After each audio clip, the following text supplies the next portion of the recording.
You want to know about pain? About humiliation? About the moment when everything you thought you knew about respect and power gets shattered like glass against concrete? Then sit down and shut up, because I'm about to tell you about the night a SEAL Admiral made the biggest mistake of his pathetic career. Who is this untrained rookie? Move, or I'll make you.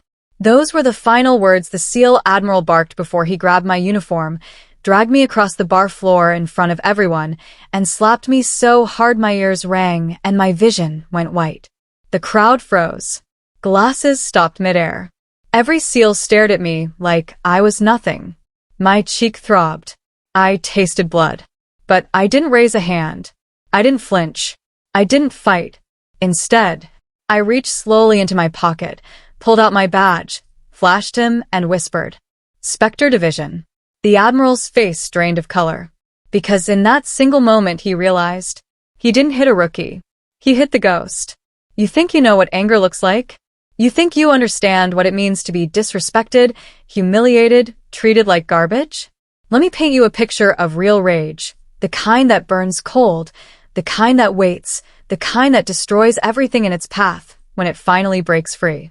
That bar near Coronado Naval Base, it was a cesspit of testosterone and stupidity, thick with cigarette smoke and the stench of spilled beer. The air was so heavy you could taste the arrogance dripping from every surface.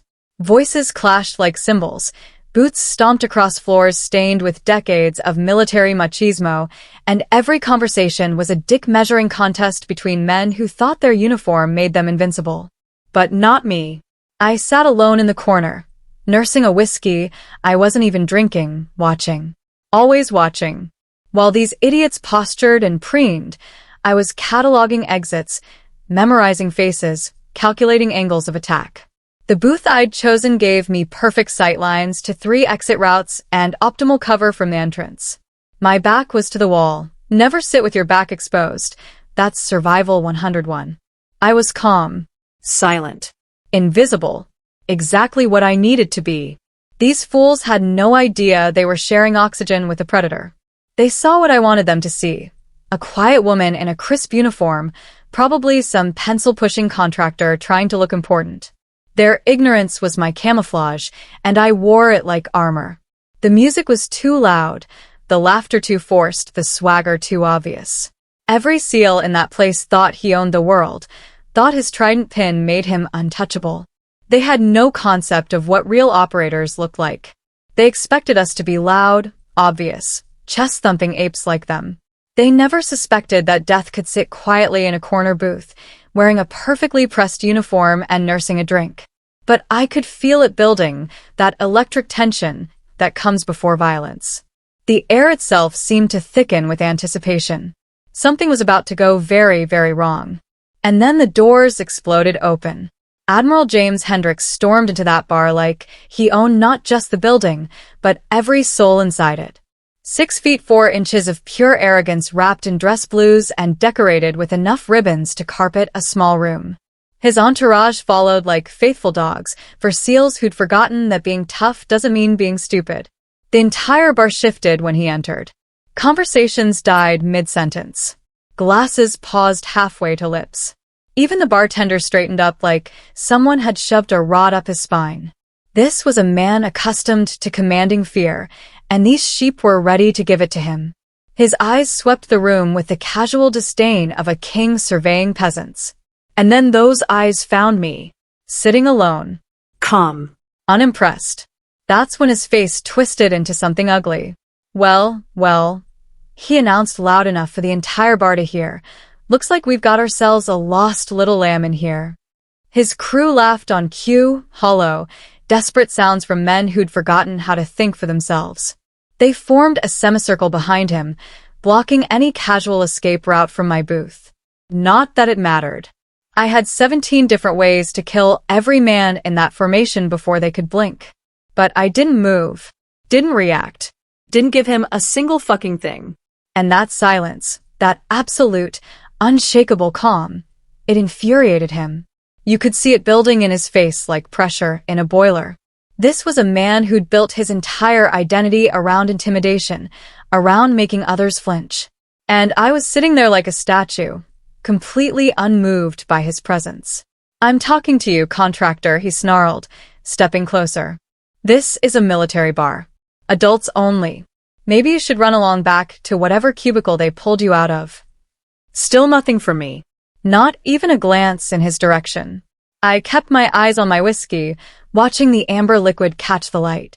But inside, I was already 3 moves ahead, calculating exactly how I'd break his wrist if he was stupid enough to reach for me.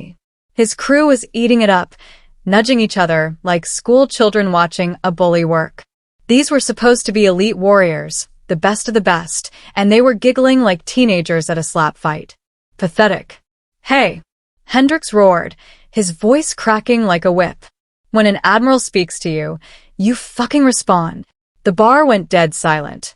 Even the music seemed to fade into background noise.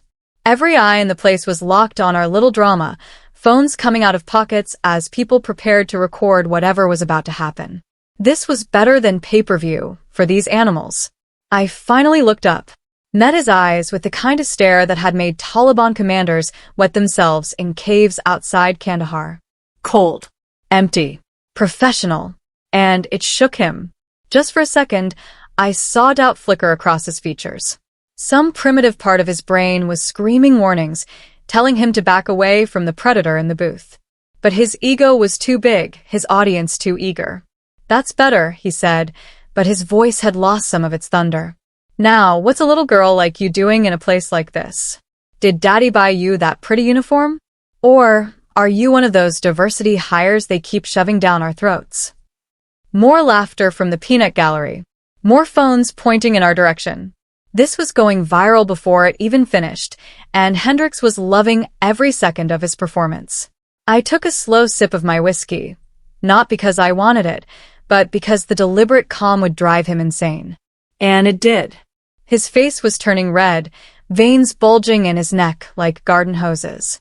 "Answer me, you worthless piece of shit," he screamed, spittle flying from his lips. "What makes you think you belong in the same room as real warriors? What gives you the right to wear that uniform when better men than you have died earning theirs?" The irony was beautiful. This bloated peacock, who hadn't seen real combat since Desert Storm, lecturing me about earning uniforms. I'd killed more enemy fighters before my 22nd birthday than he'd seen in his entire career. But he didn't know that. Couldn't know that. My identity was classified at levels that would make his head spin.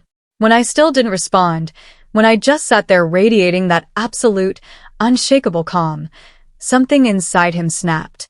He reached across the table and grabbed a handful of my uniform collar, yanking me forward with all the grace of a caveman dragging his mate back to the cave. The fabric cut into my neck, but I didn't resist. Didn't fight back. Not yet.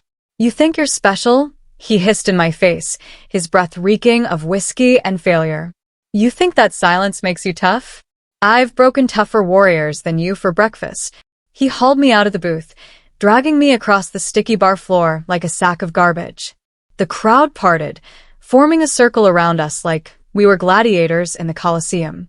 Phones recorded every second, every angle, capturing my humiliation for eternity. But here's the thing about humiliation. It only works if you give a damn what these people think. And I stopped caring about the opinions of lesser beings a long time ago. "Please," he mocked, throwing me to the floor in the center of the circle. "Please, sir, don't hurt me. I'm just a little contractor playing dress-up." I landed hard on my knees, uniform torn, hair disheveled.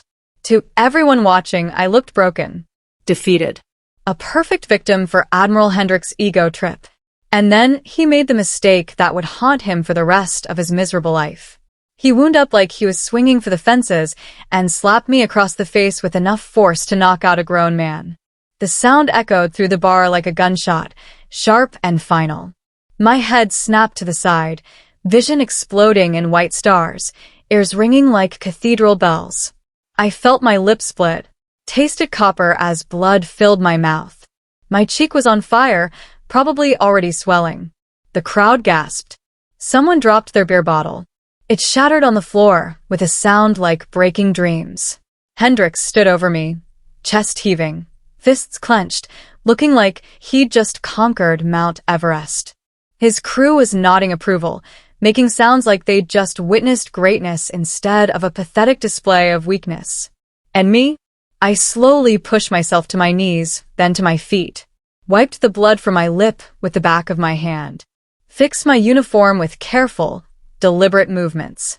I didn't scream, didn't cry, didn't beg, didn't throw myself at him in a rage.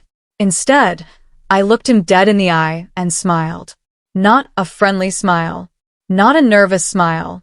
The kind of smile a shark shows right before it takes your leg. Because in that moment, James Hendricks had just signed his own death warrant. Not literally, though the thought crossed my mind, but professionally, personally, spiritually. He'd crossed a line that couldn't be uncrossed, challenged forces he couldn't comprehend. The silence stretched between us like a taut wire. Everyone in that bar was holding their breath, waiting to see what happened next. Would the broken little contractor run crying to base security? Would she curl up in a ball and beg for mercy? They had no idea they were about to witness the awakening of something that should have stayed sleeping. I reached into my pocket, slowly, calmly, like I had all the time in the world. My fingers closed around the leather wallet that held my true identity, the badge that would change everything. But before I could reveal it, before I could end this charade with two simple words, the doors burst open again. Military police. Base security. A full squad of them, combat gear, and serious expressions.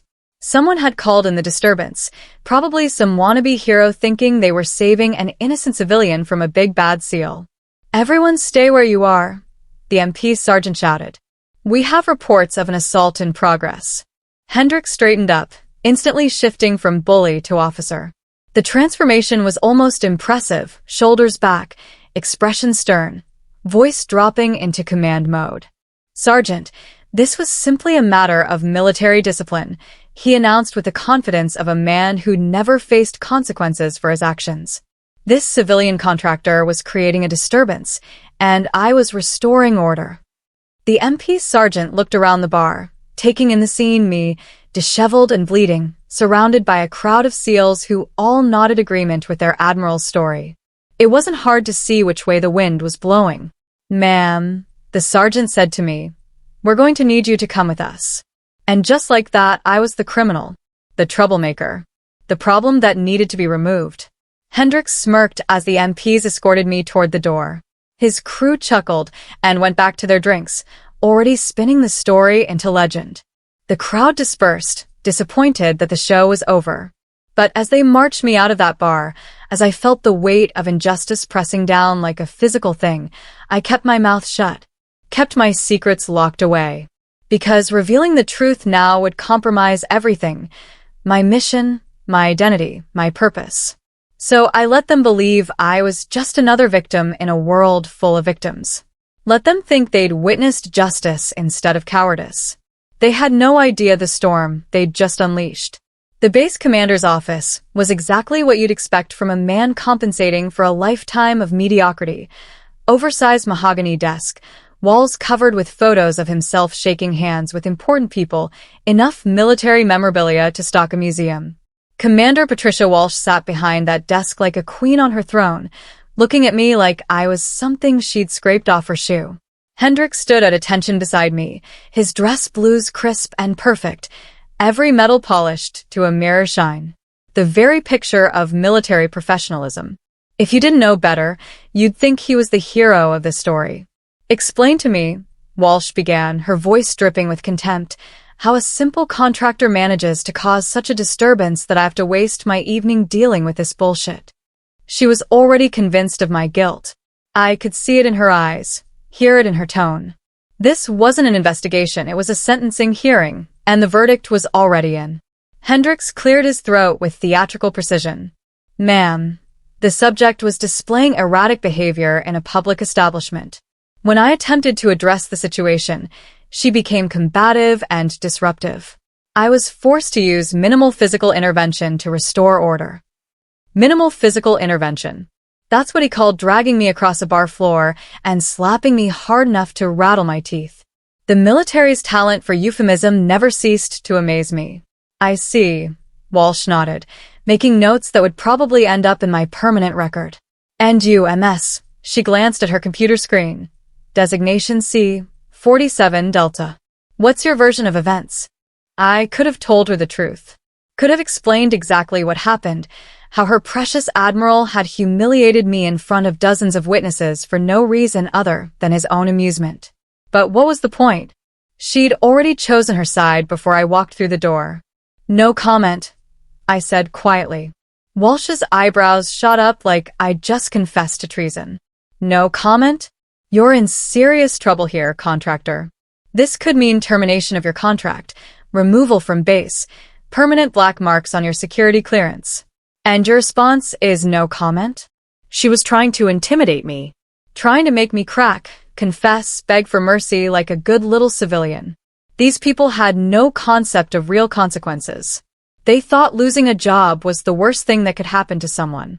I'd been tortured by professionals, shot at by experts, hunted by killers who made Hendricks look like a Boy Scout.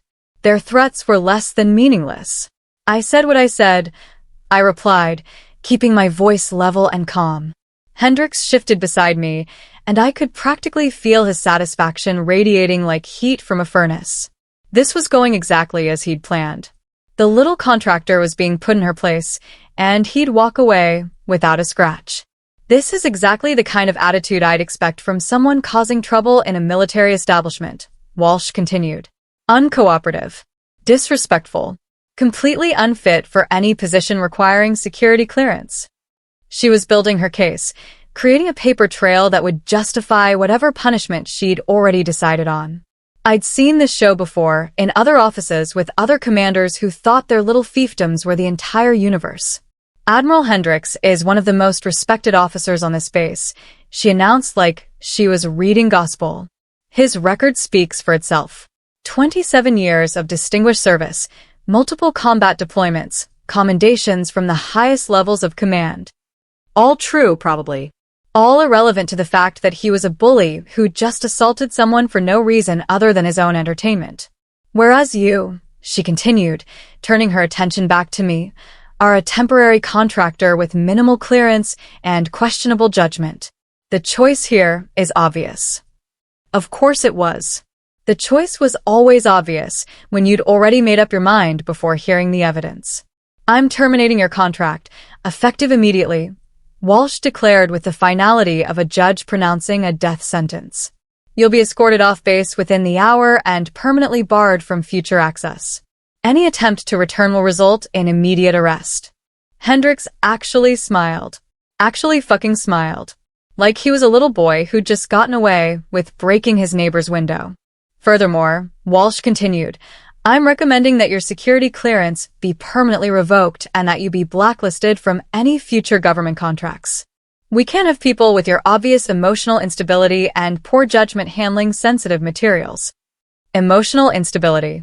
That was rich. I was probably the most emotionally stable person in that room. I'd just taken public humiliation and physical assault without so much as raising my voice, and somehow I was the unstable one. Do you have anything to say before I finalize this decision? Walsh asked, her finger hovering over her keyboard like she was about to launch a nuclear missile. I looked at Hendricks. He was practically glowing with triumph, chest puffed out like a rooster who'd just won the biggest cockfight of his life. This was his moment of complete victory, the troublemaker destroyed, his reputation intact, his power confirmed. Then I looked at Walsh, sitting behind her big desk with her small mind, convinced she was dispensing justice instead of enabling a bully. And I thought about the badge in my pocket, the two words that would turn their world upside down, make them realize they'd just committed career suicide in spectacular fashion. But I couldn't. Not yet. My cover had to be maintained at all costs. The mission was bigger than my personal satisfaction, more important than teaching these idiots a lesson in humility.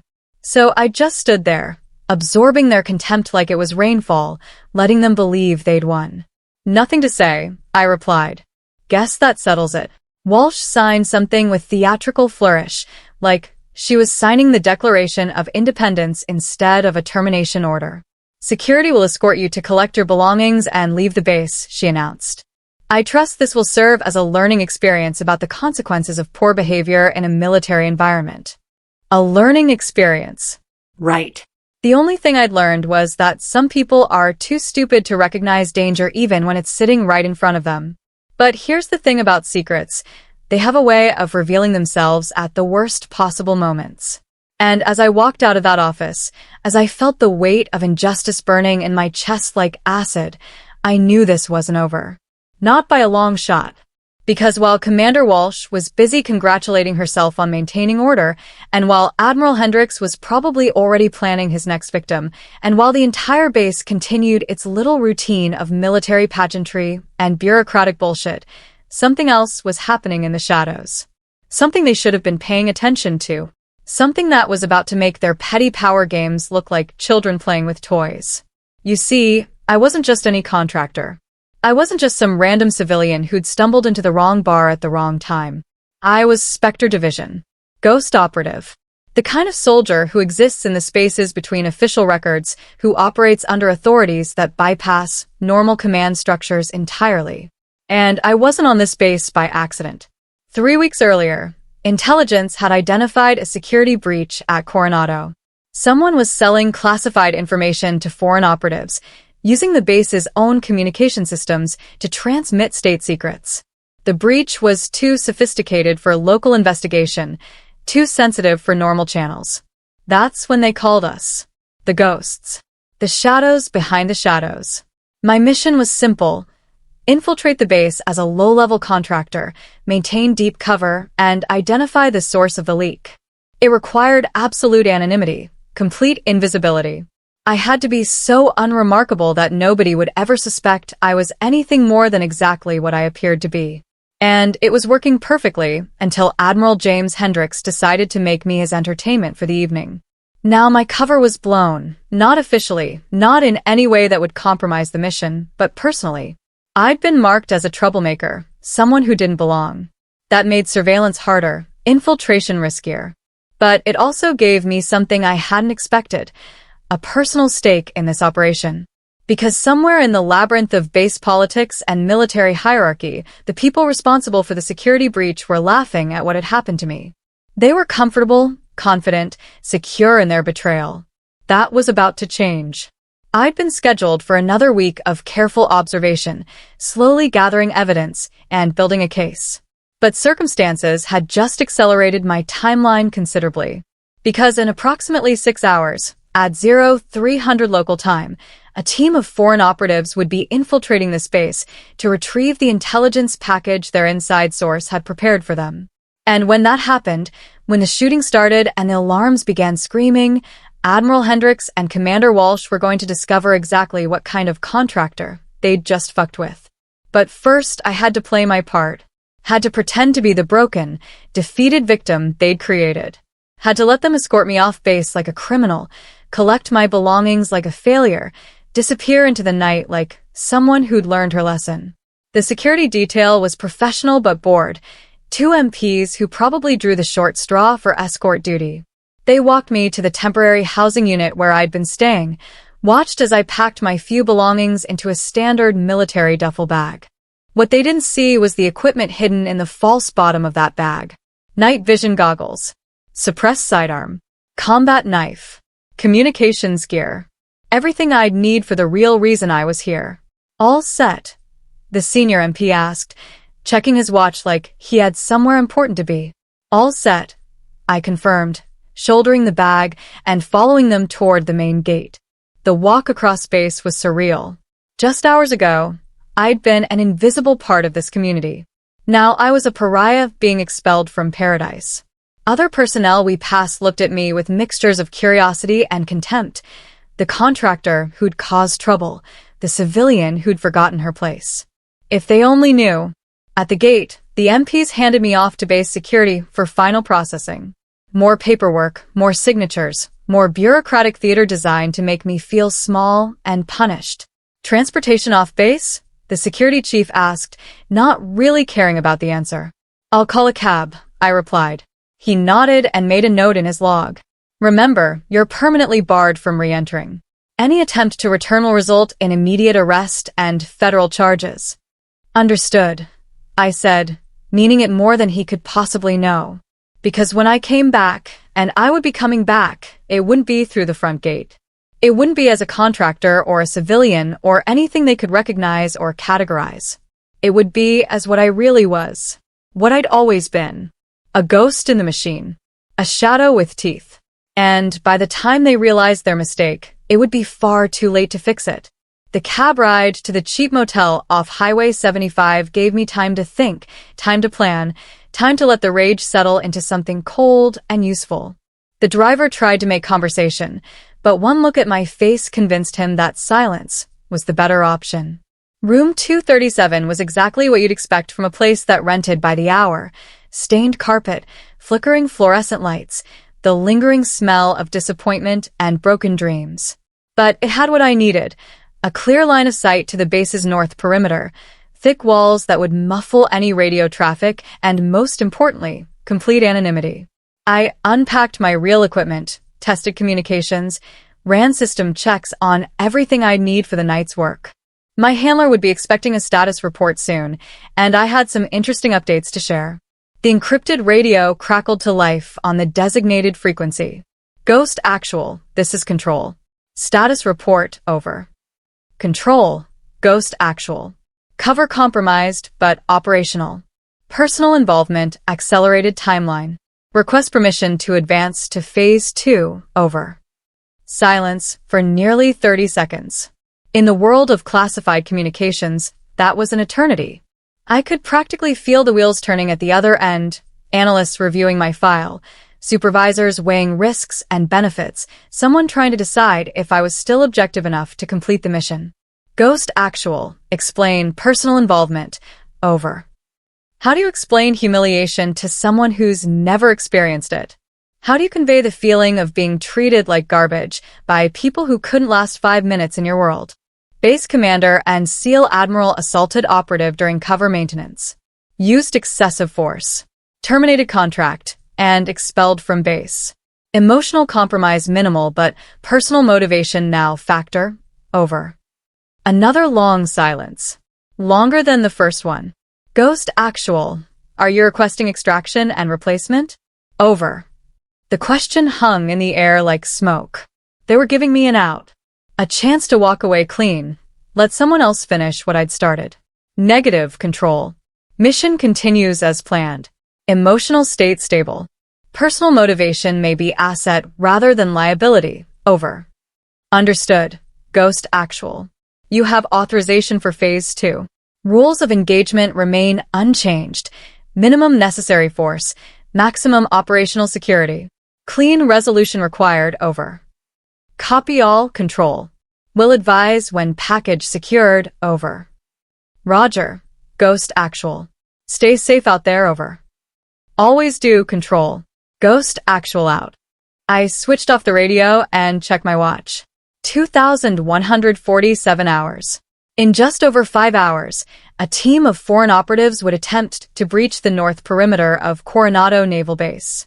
They'd be expecting to find a clear path to the communications center, where their inside contact would have disabled security protocols and prepared classified data for extraction. Instead, they'd find me. And while they were discovering that their carefully planned operation had become a nightmare, while alarms screamed and lights flashed and security teams scrambled to respond, Admiral James Hendricks would learn that some people are not who they appear to be. Some people are monsters wearing human masks. Some people remember every slight, every humiliation, every moment of powerlessness. And some people get their revenge served ice cold, with a side of professional satisfaction. I spent the next hour reviewing base schematics I'd memorized during my 3 weeks of observation. Guard rotation schedules. Security camera blind spots. Emergency response protocols. Everything I'd need to move through Coronado like a ghost returning home. Then I cleaned my weapon, checked my gear one final time, and settled into wait. The hardest part of any operation isn't the violence or the danger or the complexity of objectives. It's the waiting. The sitting in dark rooms, watching clocks tick toward destiny, knowing that in a few hours everything will change forever. Most people can't handle that kind of anticipation. It breaks them down, makes them second-guess themselves, fills their heads with doubts and fears and what-ifs. But I've never been most people. I've been the thing in the dark that most people are afraid of. I've been the reason enemy commanders sleep with loaded weapons and trusted bodyguards. I've been the shadow that falls across operational plans and turns certainties into nightmares. And tonight, for the first time in my career, I was going to enjoy it. Because this wasn't just about national security or classified intelligence or preventing enemy penetration of sensitive facilities. This was personal. At 0200 hours, I received the signal I'd been waiting for. A brief burst transmission on an encrypted frequency, confirming that hostile operatives had been detected approaching the base perimeter. Phase 2 was officially in effect. I suited up in full tactical gear, black BDUs, body armor, night vision goggles, suppressed weapons. Transformed myself from expelled contractor to apex predator in under 10 minutes. The approach to the base required skills most people couldn't imagine. Moving through suburban neighborhoods without triggering motion sensors or disturbing dogs. Crossing open ground without being detected by thermal imaging. Navigating security perimeters designed by the same people who'd trained me. But I didn't just know their methods. I'd helped design some of them. Every sensor placement, every camera angle, every guard rotation had been planned by minds like mine, which meant I knew exactly where the gaps were.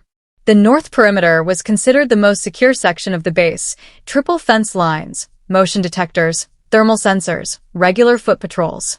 Completely impassable, according to official assessments. Which is exactly why the enemy had chosen it for their infiltration route. They'd been fed inside information about a maintenance window that would temporarily disable key sensors, creating a narrow corridor for penetration. What they didn't know was that the maintenance window was fictional. A trap designed to channel them into a killing zone where every move would be observed, recorded, and ultimately punished. I reached my observation post at 0245, a water tower 300 meters from the fence line that provided perfect overwatch of the entire approach route. From here, I could monitor the enemy's advance and coordinate with base security's response. Except I wasn't planning to coordinate with anyone. This was my operation now. My rules. My revenge. At exactly 0300, they appeared, 4 figures moving with professional stealth across the scrubland beyond the outer fence. They were good, I had to admit. Proper tactical spacing, efficient movement, minimal noise discipline. These weren't amateurs playing at being soldiers. Too bad for them, they were about to face a professional. I watched them reach the fence line, deploy their equipment, begin the careful process of creating an entry point.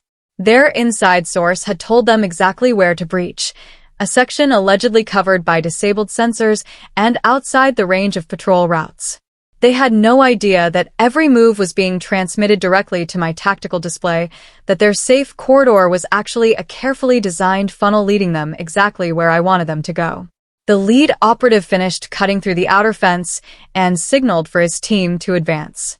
They moved through the gap with textbook precision, immediately establishing security positions while their tech specialist worked on the second fence line. Perfect. Exactly according to plan. My plan. While they focused on breaching the inner perimeter, I moved. Descended from my observation post using routes I'd memorized during weeks of careful reconnaissance. Approached their position from the one angle they weren't watching, directly overhead. The maintenance building adjacent to their entry point had been constructed with access ladders and utility platforms that provided perfect concealment. I positioned myself 30 feet above their heads, watching them work with the detached interest of a scientist observing lab rats. They finished breaching the inner fence at 0315, 4 minutes ahead of schedule. Efficient. Professional. Completely unaware they were walking into a trap designed specifically for them. The team leader made final communications with their handler, probably the same inside source who'd been selling intelligence for months. Everything was proceeding according to plan. They'd be at the communications center within 20 minutes, data extracted and exfiltrated before dawn. That's when I decided to introduce myself to the conversation. I dropped from my perch like a falling shadow, landing directly behind the trail operative with no more sound than a whisper of disturbed air. My knife found the base of his skull before he could register my presence, a single, precise thrust that severed his brain's stem instantly. He collapsed without a sound, weapon clattering quietly against the fence. But in the world of professional operators, even the smallest disturbance can trigger alarm bells. Echo 4, report, came the whispered command over their tactical frequency. I keyed the dead man's radio with perfect calm. Echo 4, all clear. Thought I heard something, but negative contact. Copy Echo 4. Maintain position. Roger. 3 down, 3 to go. The remaining team advanced toward their primary objective, the communications center, where their inside source was supposedly waiting with disabled security systems and prepared intelligence packages. They moved with the confidence of operators who believed their plan was unfolding perfectly. I shadowed them through the maze of base infrastructure, staying invisible, staying patient, waiting for the perfect moment to continue my demonstration of what happens when you underestimate the wrong person. They reached the communications building at 0327. The team leader sent his technical specialist to interface with their inside contact while the remaining operative established perimeter security. That's when everything went sideways for them. Because the inside contact they were expecting to meet had been arrested 6 hours ago. The intelligence package they'd come to collect had been replaced with a carefully crafted deception designed to expose their entire network. And the disabled security systems they'd counted on were very much active and recording everything for later analysis. The technical specialist realized something was wrong approximately 30 seconds after entering the building. His frantic radio calls shattered their operational security like glass hitting concrete. Lead, we have a problem. Contact is missing. Systems are active. This is a setup. Too late. I'd already moved into position behind their perimeter guard. Another knife thrust, another silent elimination. The man dropped like his strings had been cut, adding to the growing collection of enemy operatives who'd made the mistake of threatening my adopted home. Echo 3, report, the team leader hissed into his radio. Silence. Echo 4, report. More silence. The technical specialist burst out of the communications building like his ass was on fire, weapons raised, eyes wild with panic. Lead. We need to abort. This whole operation is compromised.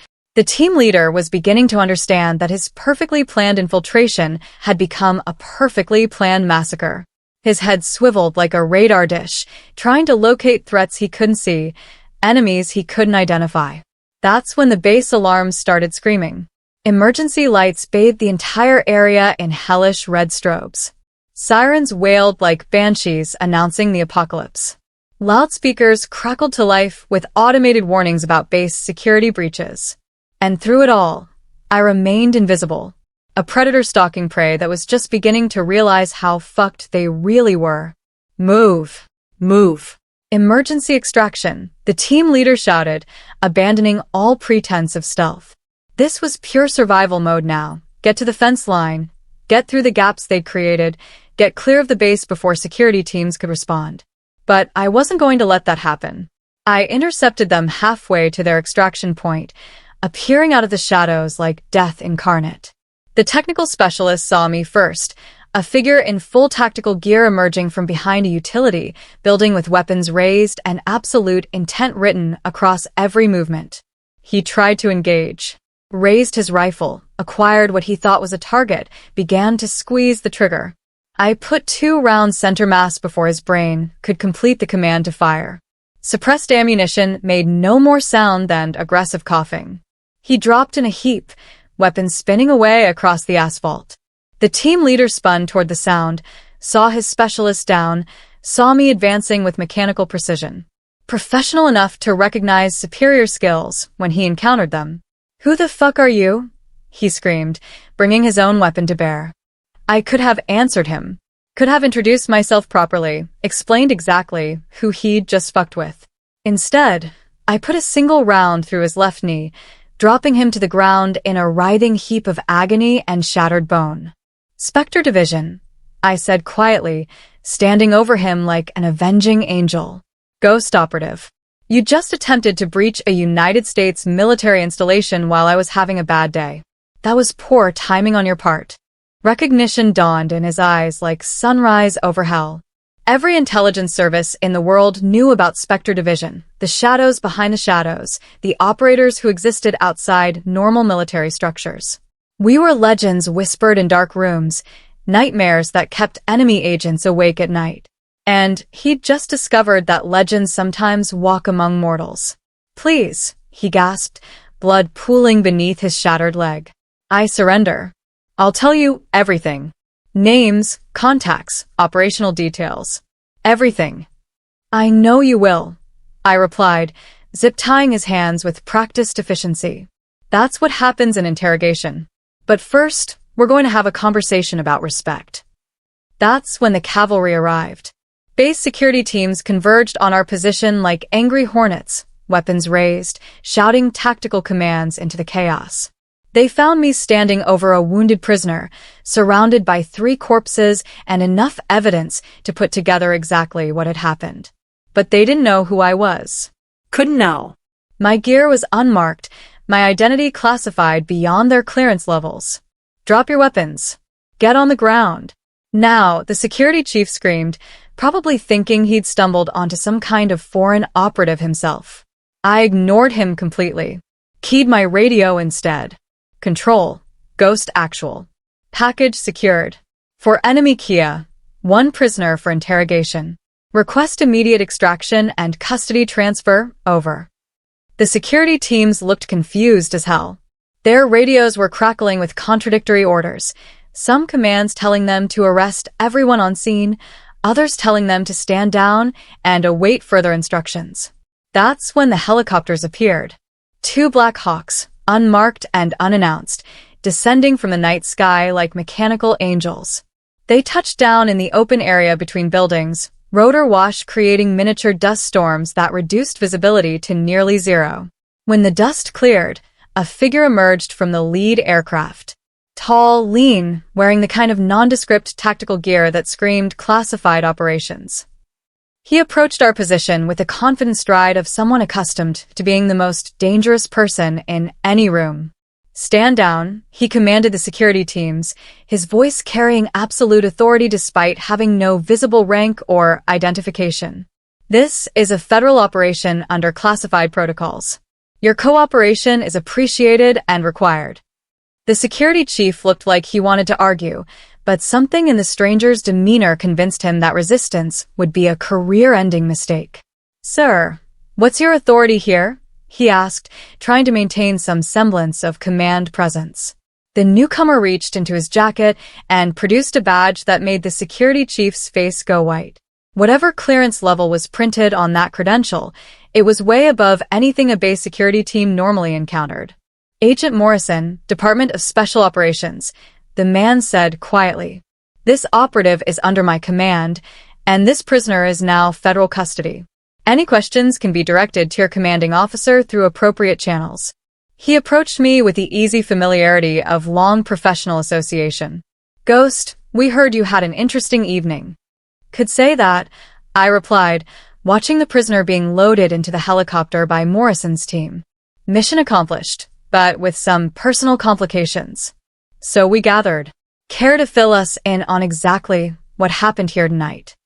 I gave him the abbreviated version. Enemy infiltration, successful interdiction, package secured. I left out the part about Admiral Hendricks and Commander Walsh and the humiliation that had motivated me to handle this operation with perhaps more personal satisfaction than strictly professional. Morrison nodded like he was reading between the lines anyway. He'd been in this business long enough to recognize when an operator had personal stakes in an operation. Any complications we need to address? He asked. Negative. Clean operation. No exposure of classified capabilities or identity. Local security believes they witnessed a federal anti-terrorism exercise. Good. Transport's ready when you are. I looked around the scene one final time. Emergency lights still strobing. Security teams standing around looking confused and slightly intimidated. The communications building where enemy operatives had expected to find their inside source and instead found a trap that would roll up their entire network. Mission accomplished. Base secured. Threat neutralized. But the real satisfaction was yet to come. Because while all this excitement was happening, while alarms were screaming and helicopters were landing and federal agents were taking custody of foreign operatives, Certain members of base command were about to receive some very interesting information about the contractor they'd expelled just hours earlier. "Actually, Agent Morrison," I said with what might have been the first genuine smile I'd worn all day. "There's one more thing I need to handle before we extract." "What's that?" "Someone needs to return a badge to its rightful owner." Morrison raised an eyebrow, but didn't ask for clarification. He knew better than to pry into the personal motivations of Specter operatives. We got results, and sometimes those results came with a side order of poetic justice. "Take your time, Ghost. We'll be here when you're ready." I left him coordinating with base security and walked toward the command center, toward Commander Walsh's office, where she was undoubtedly trying to figure out what the hell was happening to her orderly little world. Toward Admiral Hendricks, who was about to learn that actions have consequences, even for men who think their rank makes them untouchable. Toward the moment of revelation that would redefine their understanding of power, respect, and the price of underestimating the wrong person. The command center was organized chaos when I arrived. Officers and enlisted personnel scurried between workstations like ants whose hill had been kicked. Radio chatter filled the air with reports of containment, status updates, and requests for clarification about who was in charge of what. Through the glass windows of the command suite, I could see Walsh and Hendricks huddled over tactical displays, trying to piece together exactly what had happened on their base tonight. They looked worried, confused, and more than a little overwhelmed by events beyond their control. "Perfect." I knocked on the door with the polite persistence of someone who had every right to be there. A young lieutenant opened it, saw my tactical gear and professional bearing, and immediately assumed I was part of whatever federal operation had just concluded. "Agent requests immediate debrief with base commander and Admiral Hendricks. Priority Alpha clearance." The magic words. Priority Alpha meant dropping everything else and paying attention, regardless of what else might be happening. The lieutenant stepped aside and ushered me into the inner sanctum, where Walsh and Hendricks looked up from their displays with expressions of barely controlled panic. "Commander, Admiral," I said quietly, removing my tactical helmet, but leaving the rest of my gear in place. "We need to talk." Recognition dawned slowly across their faces. Walsh's mouth dropped open like a broken hinge. Hendricks stepped backward so fast he nearly tripped over his own chair. Because standing in front of them, wearing full federal tactical gear and carrying weapons they couldn't even identify, was the contractor they'd humiliated and expelled just hours earlier. "What? How?" Walsh stammered, her command presence evaporating like smoke in a hurricane. I reached into my gear and produced the leather wallet I'd been carrying all evening, the badge that would have prevented everything that happened tonight if I'd been allowed to show it earlier. Hendricks' face went from confusion to recognition to absolute horror as I opened the wallet and displayed my credentials. Specter Division. Ghost Operative. Classification level beyond your clearance to know. The silence that followed was deeper than death. You could have heard a pin drop in that room, heard hearts stop beating, heard careers ending in real time. I was embedded on this base under deep cover for a classified counterintelligence operation. 3 weeks of careful work building a legend, maintaining invisibility, preparing to neutralize a significant security breach. I let that sink in for a moment. Let them understand that their little power play had interfered with matters of national security. Tonight, foreign operatives attempted to penetrate this facility and extract classified intelligence with assistance from an inside source. The operation was successfully interdicted. For enemy Kia, 1 prisoner secured for interrogation. Walsh looked like she was about to vomit. Hendricks had gone completely pale, probably calculating exactly how fucked his career was about to become. However, I continued, my cover was compromised earlier this evening due to unprovoked harassment and assault by base personnel. This required acceleration of operational timeline and assumption of higher risk profiles. I stepped closer to Hendricks, close enough that he could see his own reflection in my night vision goggles, close enough that he could smell the gunpowder residue on my gear. "Admiral, earlier tonight you grabbed my uniform, dragged me across a bar floor, and struck me across the face. You did this because you believed I was a helpless civilian contractor who couldn't fight back. His mouth worked soundlessly, like a fish gasping for air that would never come. "You were mistaken." I turned to Walsh, who was frantically making notes like documentation could somehow undo what had already happened. "Commander, you terminated my contract and expelled me from base without investigation or due process. You threatened to revoke my security clearance and blacklist me from future government work." We didn't know," she whispered. "No, you didn't. Because you made assumptions based on appearance and rank rather than gathering facts. That's poor leadership, and it nearly compromised a classified operation." The door opened behind me, and Agent Morrison entered with 2 other operatives. They moved with the casual competence of people accustomed to cleaning up messes created by regular military personnel. "Ghost, situation report," Morrison said quietly. Local command was briefed on operational parameters and security requirements. No further complications anticipated. Morrison nodded and turned his attention to Walsh and Hendricks, who looked like they were watching their careers disappear in real time. "Commander, Admiral, this conversation never happened. The operative standing before you does not exist in any record you have access to. The operation concluded tonight is classified beyond your clearance to know." He paused to let that sink in. "However, certain incidents that occurred earlier this evening will require after-action review by appropriate authorities. You'll be contacted through proper channels regarding administrative actions." Administrative actions. Military speak for, "Your lives are about to become very interesting in all the wrong ways." I reached into my pocket and pulled out the room key to my temporary housing unit. Set it on Walsh's desk next to her coffee cup. "My personal effects are still in temporary quarters. Someone can collect them and forward them through appropriate channels." Then I did something that felt better than every kill I'd made tonight combined. I snapped to attention and rendered the most perfect military salute I could manage. Not mockingly, not sarcastically, with the genuine respect due to superior officers who'd earned their positions through competence and character. The irony burned like acid in their faces.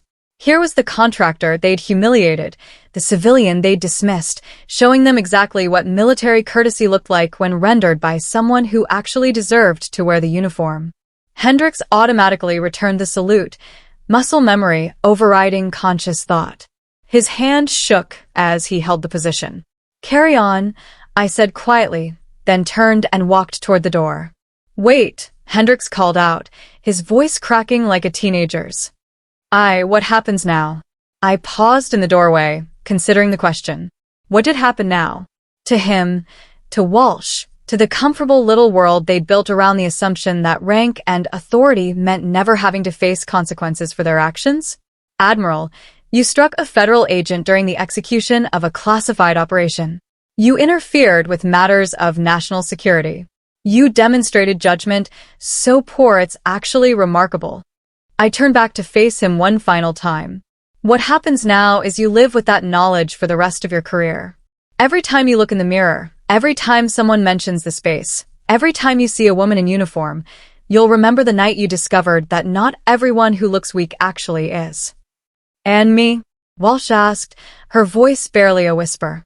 "You backed his play, enabled his behavior, chose to protect a bully instead of seeking the truth." I shrugged, the gesture somehow conveying months of administrative review and professional consequences better than any threat could have. "You'll both have plenty of time to think about tonight. Trust me on that." Morrison and his team followed me out of the command center, leaving Walsh and Hendricks alone with their thoughts and the growing realization that their version of reality had just been shattered beyond repair. The helicopter ride back to the Regional Operations Center was quiet. Morrison's team respected the need for decompression after operations, understanding that sometimes the most professional thing to do was simply exist in silence while adrenaline levels normalized. But as we lifted off from Coronado Naval Base, as I watched the lights of the facility shrink beneath us, I felt something I hadn't experienced in years of classified operations. Satisfaction. Pure, clean, professional satisfaction.